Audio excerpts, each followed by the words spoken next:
businesses had to close their doors. Now tell me, if you are the backbone, if you are the one holding everyone together, then why would 1/3 of the backbone be allowed to close? There's over 32 million businesses in the United States, and of those 32 million, 31 million are small businesses. That's more than 99% of all businesses being small in the US. So again, why have they been allowed to fail? What could have prevented closures, loss of jobs, loss of income? What could have been done to prevent that? The answer and the solution is simple: financial relief, funding.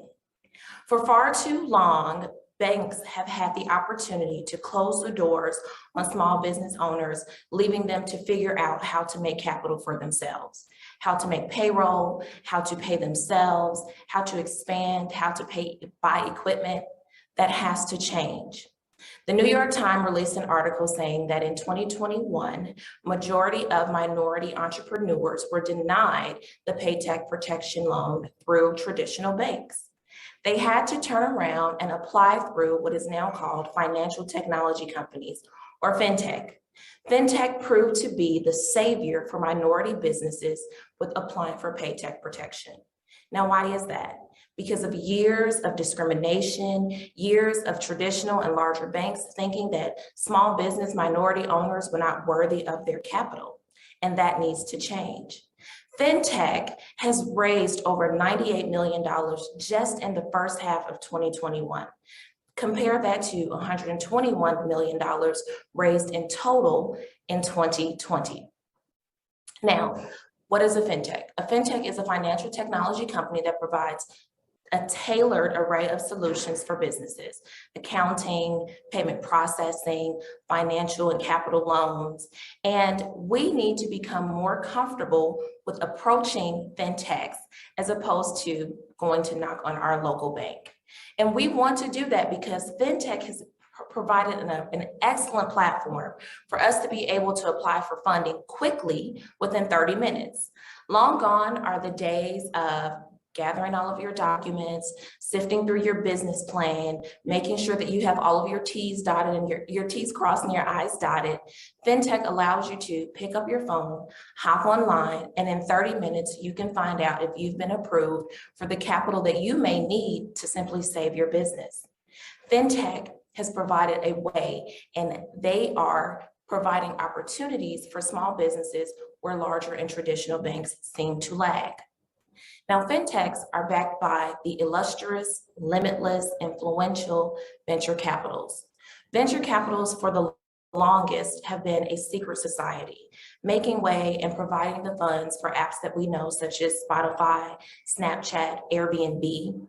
They're usually backed by a large group of investors who have an assorted amount of funds that they can put behind a founder that they feel is going to allow them to take an app to the next level. But now that the lines are blurring between startups and small businesses, venture capitals are starting to sit up straight and pay a little bit more attention to small businesses. They understand that they have a unique opportunity to create small local firms in the community to serve these small businesses. And in turn, they're almost guaranteed a return on their investment.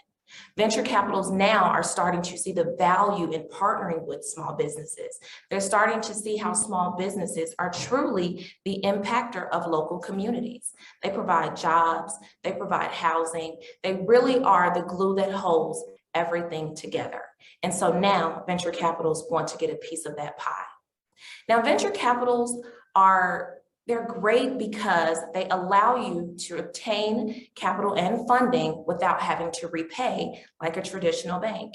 If you need $100,000, a venture capital can come in and provide seed funding for your small business with no repayment option, as opposed to applying for a traditional loan where you have to worry about the interest rates, the terms, when you're going to repay. If you have the money to repay, you don't have to do that with a venture capital.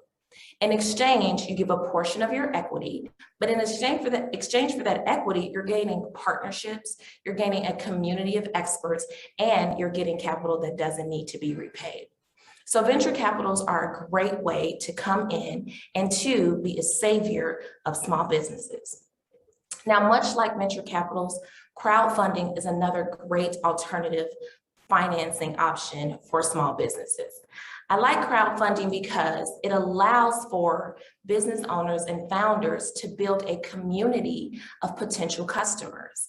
So what you have is the ability to market your business and build a customer base while allowing that customer to feel like they are a part of what you're doing, which will then entice them to open up their wallets. And that's really what we want. We want people to open your wallets to your business. So crowdfunding is a great alternative solution. It allows you to build out a platform, get to know your potential customers, get to know your investors, open the door for them to provide feedback, which will then be beneficial to you as the business owner, because you get to hear what it is that people are looking for and what they want, which will allow you to grow your business successfully. I like crowdfunding because, much like venture capital, there is no repayment option, but you don't have to give away a portion of your equity. It's true, authentic building of your business backed by people who believe in what it is that you're doing.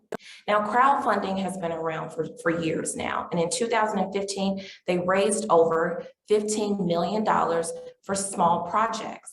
Now, think of what that would look like today for art projects, for traveling projects, for all types of small businesses that, again, service the community. And so banks, they really can't compete with this. It's hard to come in and build a platform centered strictly around community when you've been turning people away for centuries now. So minority-owned businesses, small businesses, founders, entrepreneurs, crowdfunding, again, is an awesome alternative to funding your small business. Now, with crowdfunding, I like it because, again, there is no repayment. And much like crowdfunding, grants too do not allow you to repay. Grants are my favorite type of alternative financing. I am a grant fanatic.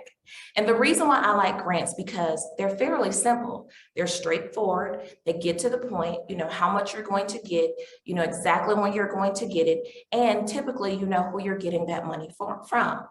Now with grants, let's say, for example, you know that you need to raise $250,000.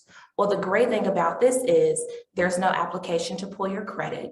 There's not a lot of asking about, well, how much money do you have now and how much money do you project? The grant is there to solely provide the resource and the capital that you need to expand and grow your business. So with grants, typically it involves either an online application, which can range between 5 minutes to 20 minutes, or a more detailed grant proposal, where you do have to gather documents and talk about your board of directors and talk about the business's goals and mission. But these funds are available to your business free of charge with no repayments, no terms and conditions, no interest rates that are required. So they are an awesome and sustainable solution as alternate funding for your small business. Now, again, as I said before, I am a huge fan of grants. They are my favorite source of funding because not only do you get access to an unlimited amount of capital, and when I say unlimited, you can apply for 50 grants in 1 year. And who's to say that you won't get each 50 grant that you apply for? So that is unlimited capital for your business. Another reason why I like them is because typically, again, you're building a community. You're building a relationship with the person who's going to grant that money to you. And they don't really just give you the money and walk away. No, they want to establish a relationship with you. They want to know more about your business. And typically they're able to provide you to their network of people who may be granting grants and who are experts maybe in your industry as well. And so that's why grants are my favorite type of alternate funding. Now, I'm sure you've heard of everything that I've just spoken about, but the problem is a lot of small businesses owners don't know where to look. This information is typically not readily available to them. And if they do try to surf for it on the internet, there's loads and loads of information that seems to be coded in a different language, and you really can't understand what you're reading. So there needs to be a more simple place for small business owners to be able to go where they can access all of the funding solutions available to them. Now, if you've visited the US government Small Business Administration website, then you know that they do put that information out there, but it's really not the easiest to navigate. It's a little dated, and the information is kind of hard to find. You have to sift and sign and sift and sign. And when you are a business owner and you're in the position you need to pay your people right away, or you need to purchase equipment, or you need to prevent your doors from being closed, no one wants to spend hours and hours on the Small Business Administration's website, hoping and sifting and surfing for some type of capital.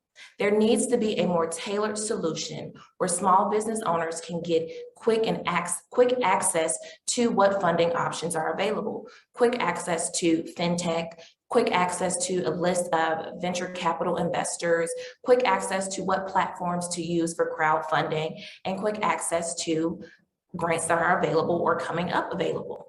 Also, a lot of people don't know that the US Treasury has in place two solutions that I think that are great for small businesses. One is called a Community Development Financial Institution, also known as CDFIs, and a Minority Development Institution, known as MDIs. And these institutions are part of the US Treasury government's branch, and they are required to provide funding to communities which they serve. So CDFIs are required to provide funding to minority-owned businesses, women-owned businesses, businesses in low-income communities. These businesses are also known as disadvantaged businesses in disadvantaged communities. They have a set amount of dollars that they are required to loan out to these particular types of businesses. MDIs are the same way. They are required to pay out a certain amount of money to minority-owned businesses. But a lot of people may not know that. It takes time, energy, and effort to go scouring the internet to learn what these two institutions are. Who has time for that? You're running a business, you probably have a family, you're trying to keep your doors open and pay yourself and hire some type of help. No one has time to sit on the internet trying to find out what's the best solution. So what can be done? There needs to be a system in place that scours down and tailors to small business owners, where with just a simple click of a button, you can find out what solutions and what options are available to you. So, what can save the backbone of our nation? What can prevent hundreds of thousands of small businesses from closing their doors, from having to lay off people, from loss of income? Financial relief. Financial relief from those that are in place that have the ability to do so. From venture capitals to no longer being a secret society, to opening up their doors and opening up their investors to small businesses, to fintech becoming more aggressive, more prominent, to becoming the face of small business funding, to minority depository institutions becoming more readily available, putting that information out there for small business owners to know about. For community development financial institutions, you could potentially save someone's business. All of this information needs to be available to small businesses.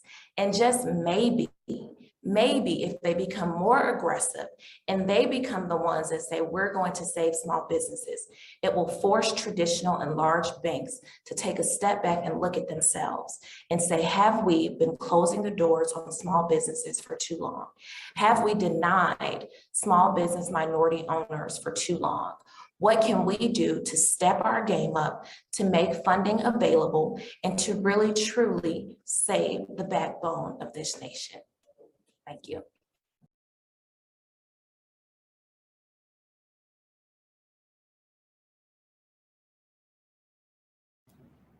Yeah, man. Clap it up for Deanna. Baby, she broke it down, all the points. People are saying they had to hit the replay because they couldn't even keep up with the notes. And she dropped the mic. That's right. She gave it to you and she left the stage. She said, do something with it. I love it, love it, love it. Deanna, I'm putting you on the spot. If you want to come to the stage, mama, definitely raise your hand. I'll pull you up here. I'm sure some people want to give you some flowers for this. Here she is, ladies and gentlemen, bringing her to the stage right now. Good morning. Hi, you killed, sis. Thank you. Thank you. I'm so happy I could get that information out to you all because Casey, and having been in the banking industry all those years, they don't fund people that look like us. They don't No, fund they women, don't. especially don't fund Black women. Like No, they don't. it's, and so I feel like if we force their hands, especially in this climate that we're in, especially since we're in the support Black businesses and these large corporations really wanting to be the ones to say, oh, we're changing the game and we're supporting Black businesses and minority owned businesses. Okay, let's see it. That's what you're saying. We need to do, and it Do needs to be something. aggressive. Yep. And it needs to be known, not just for social media, not That's just right. for the internet. We need to see this happening in the communities because small businesses are the ones. They're really the one. And you hear it all the time, the backbone, the backbone. Right. I'm not going to let my back give out. I'm Right. going to find out. Yep. Exactly. What do That's I need to do to make sure the thing that is holding me up and holding me in place and really the institution that's providing jobs in these communities and the communities that we're looking to serve, what can we do to make sure they're not the ones closing our doors? And so I really like that the New York Times released the article about the discrimination from the larger banks when it came to the PPP loans, especially because a lot of times I hear people saying, well, there was so much PPP fraud and, people were committing fraud on these applications. That's beyond the point. Right. These small businesses and these individuals who may have gotten $25,000, $30,000 from the PPP, that's nothing. It's these large businesses, they got millions and millions of dollars that they didn't need that could have gone into the pockets of small businesses. And so people need to know that this information is out there and that the money is available. Yeah, that's so good, Deanna. And I'm happy that you are, like somebody said, you said it and you dropped the mic. Like, this is what it takes, y'all. Like not being in those spaces and being like, oh my gosh, I'm just grateful to have a position, so I'm gonna keep my mouth closed. But no, like that same energy when you get there, right? Because they need to be held accountable, right? And we're not gonna wait on them. We're gonna still do our thing on the side, huh? Right. But yeah, they owe us something, like you said. Right. Love it. And anybody that has questions, I see them Q&Aing up. So I'm gonna bring them on. I'm gonna show these on the stage, Deanna, so you can answer these. First one is from Nina. She says, Deanna, replay. Thank you. My question is, what would be your approach for service businesses that may or may not have a physical product? That's okay. You don't have to have a physical product. If you're selling yourself, if you're selling your words, if you're doing consulting, that's a product. It doesn't have to be something that you can touch because the words that are coming out of your mouth is the product. Your words are what's going to change another business or another person. When you're applying for these grants, you want to make sure that you emphasize that no, I might not be selling candles, but the words that are coming out of my mouth is what's going to take another business or another person to the next level. So you're still going to apply for the loans. You're still going to apply for the grants. You're still going to go to your local CDFIs and NBIs. And I'll drop in the chat the links where you can find those two particular institutions in your community. It's really simple. You just search by your zip code. So it's not about having a physical, tangible item. Your business is still a viable business and you can still aggressively go after the money. I do strategic planning. That's not a service that you can hold in your hand, but it is a service that I provide to other businesses that can help launch them to the next position or that can help, prevent closing their doors. And so when I apply for grants, I tell that story. This is what I do. This is how I service my community. This is how I service businesses. So it doesn't need to be a physical product. You just need to sell your business as if it is the one that is going to save the day. It's not about a physical product. It's really about you and what your business is.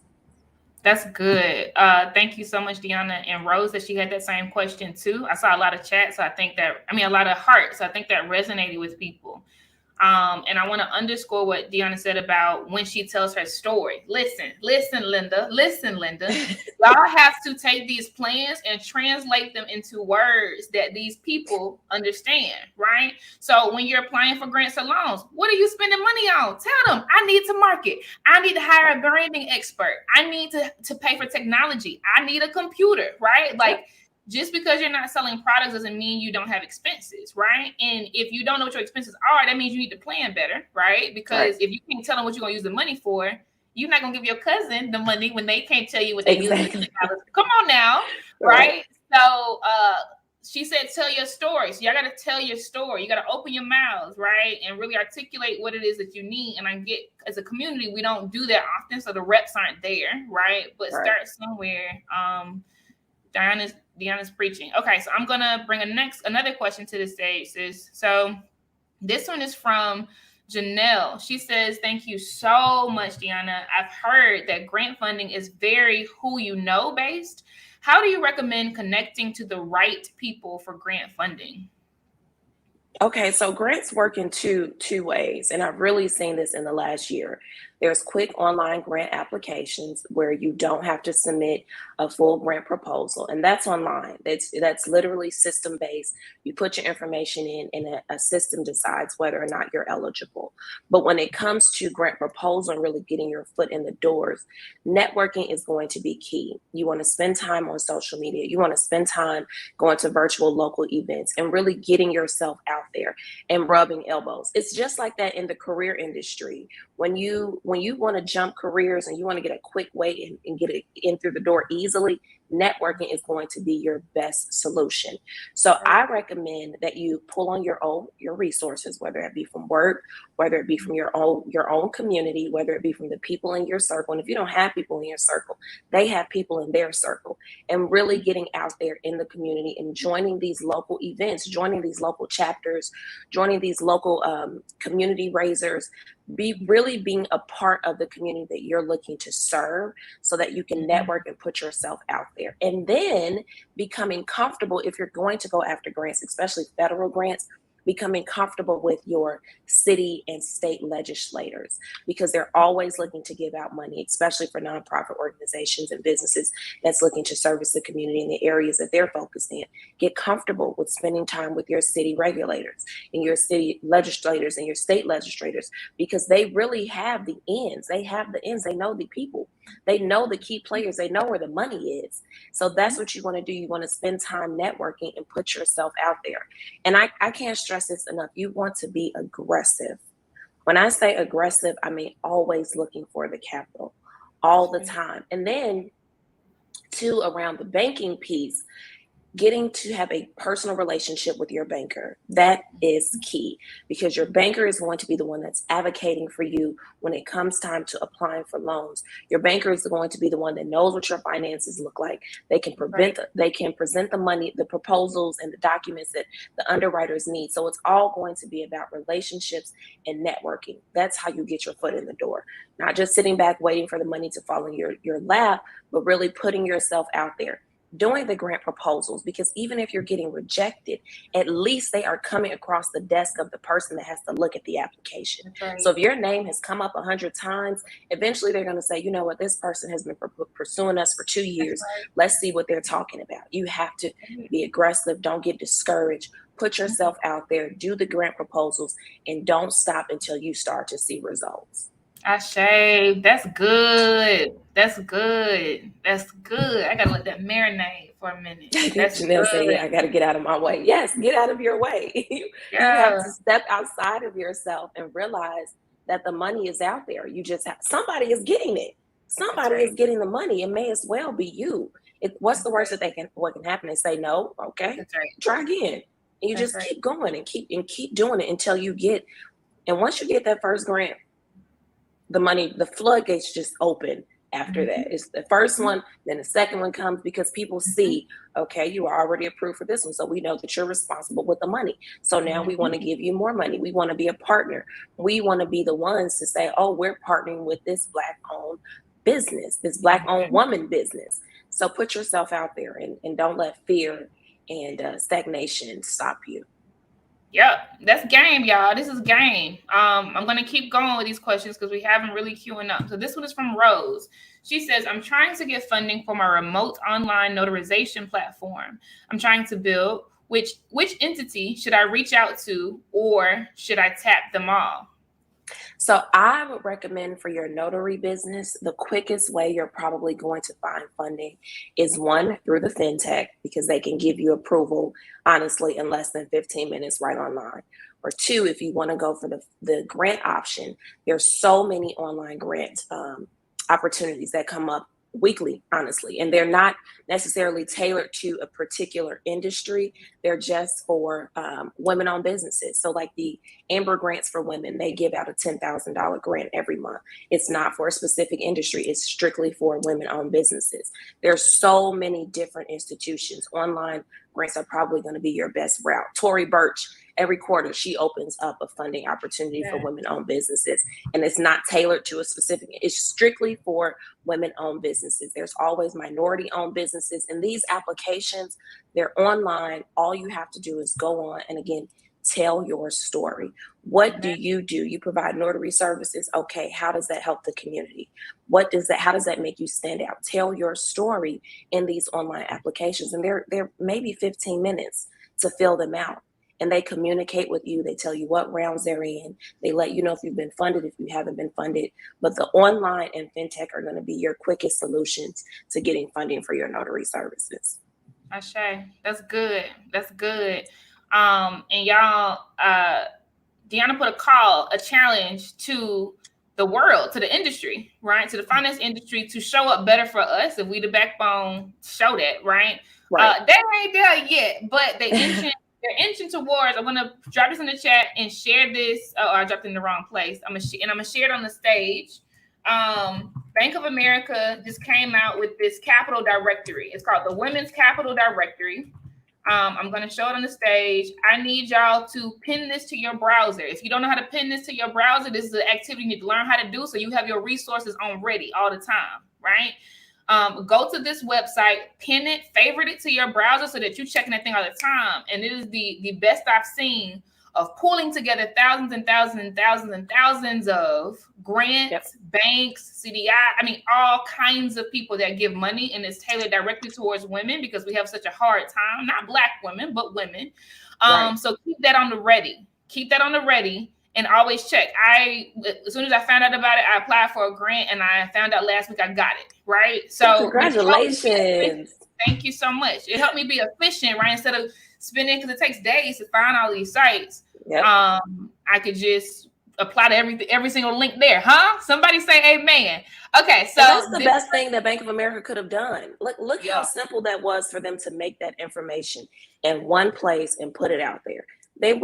There needs to be more of that. We shouldn't be spending hours on the internet just looking for $5,000 worth of funding. No, there should be one place you go to, and here's the resources and the information. Absolutely right. Absolutely right. And that was my first one. So Deanna is right? Like, I've been applying all year. That was my first one. It's just a numbers game. Like, these people don't know you from Oregon, like Akia said, but if you do it 100 times versus 5 times, you got a higher chance on 100 times. So just keep going. Deanna has dropped another link in the chat. Oh, this is so good, y'all. We got another funding talk next. I started a little bit late for y'all because I love y'all. Let me pull one more question to the stage. Man. Put this other link in here. Oh, good. There's only one more question. There's 2 questions. This is a comment. I'll just read out loud. Casey says all the time, we got to get our reps in. Yeah, that means even when it's a no, it's okay. Where did it go? I'm going to be back up in this thing to get more reps. That's all. That's it. Like Akia said, that's it. Okay, let's take this question from Neff. Deanna, heart eyes. This is great. Along the lines of Nina's question, could the sessions be classified as units, or is that doing too much? Are you talking? Put some more information in the chat, Neff. Yeah, can you clarify that for me? Her products, like the way she's defining her products. She said yes. Oh, the way she's defining her products. So do you mean for each, could the session be classified? Or am I doing too I guess much? you're trying to say when she's trying to show her sales, when they're trying to show their sales, but honestly, you just speak the revenue, right? And then Yeah, the you're average just order speaking to value, right? revenue. Really, that's really all they want to see is the revenue. Some places do have some grants do have like maybe $100,000 revenue minimum to apply, but that's normal. And I don't want you all to be discouraged because that's a small business. $100,000 in revenue for a small business. I had an application asking about units, and I just walked away from it. Nefertari, I don't know if we follow each other on social media, but if so, can you send that to me? Because I would like to see it. Because I'm not exactly sure what that's referring to. But yeah, they typically just want to know about revenue. They want to know about revenue and what you're going to do with the money that they're going to give you. They want to know what you're going to do with this money. If we give you our money, what are you going to do with it? Mm-hmm. Which is reasonable because we do that to our cousins now, right? Right. We do that. You want $100 for what? For what? For what? You need groceries. What you doing? Or you trying to get a tattoo? Like, Come what you trying to do? Okay, so the last two questions, and it's it, y'all. They're the same. So I'm just going to show one of them, and it'll answer both. And then we'll go over to the next TED Talk, which is called dun dun dun liability or legacy. Edges will be snatched. Okay. Okay. This one is from Jazz. She asks, do you suggest working with a grant writer when pursuing grants that go through a proposal process, or do it yourself? I would suggest for the first maybe 5 grants that you're doing, if you can afford it, if you can afford it, because grant writers can be really expensive, try to work with an industry expert. But if you can't, you can definitely learn how to write grants on your own. It's not rocket science. It just takes a lot of energy and effort. It takes time gathering the documents, making sure that you're dotting all of your I's and crossing all of your T's. But if you can afford a grant writer for the first few times, go for it. They're going to be very beneficial to you. And usually grant writers, people that have been around long enough, they have the network. They know people, they know the right grants to apply for. But if you can't afford that, that's okay. Don't allow that to discourage you, because you can learn how to write grants on your own. I actually teach a course on how to write grants. It's just a lot of paperwork, really. It's just a lot of paperwork. It's a lot of typing, a lot of gathering of the documents, but it is something that you can do. So if you can't afford it, don't be fearful. You can definitely DIY it. Dope. Y'all enroll in that course so you can learn how to write grants. We're about to wrap this up, but I just want to also say, because these are some hacks on here, and we're learning how to work smarter, not harder. These are gems, because if you hire a person for the first few times, like Deanna said, right, you'll get a whole lot of text. And what you should do, hack, here we come, copy and paste that into these Word documents or these Google Docs, right? Write the question. This is what I did, because I hired a person initially, and then that phased out because I'm like, oh, okay, well, till the money come, I can't keep paying you, sis, huh? Right. But I had the text, right? So every single question, make sure they're logging it and writing their answers. And you're eventually going to have pages and pages and pages worth of copy paste text, right? These are called canned responses. Whenever you see that term, that's what that is. You're working smarter, not harder. And when you do these applications, you'll start knocking them out quick because you copy paste, maybe change a few words, right? So when I went through that women's capital directory, I copy paste from that sheet she did, right? She wasn't with me anymore, but I copy paste from that sheet and I got the grant, right? So work smarter, not harder. Just keep it all canned. And the same thing for these files Deanna's talking about. Go, if you don't take it behind the Google Drive and create folders that say grant documents, and every time somebody asks you for something, you upload it, but you also make a copy there. So the next time you just pulling it from Google Docs, like make sure you have systems in place to make this stuff easy. Deanna, thank you so much. This was super fire. We're going to super fire. Let me tell you one more time. Super fire, you killed. I'm so happy you all enjoyed this information. We need this money. Get the money out. It's out here. Let's get it. Ashe. All right, y'all. So we're going to hop over to the next session, which is called Liability or Legacy. This is presented to us by Lindsay. Lindsay snatched some edges yesterday and raised some ancestors. So she's going to give us a TED Talk right now. I'll see y'all on the other side. Peace.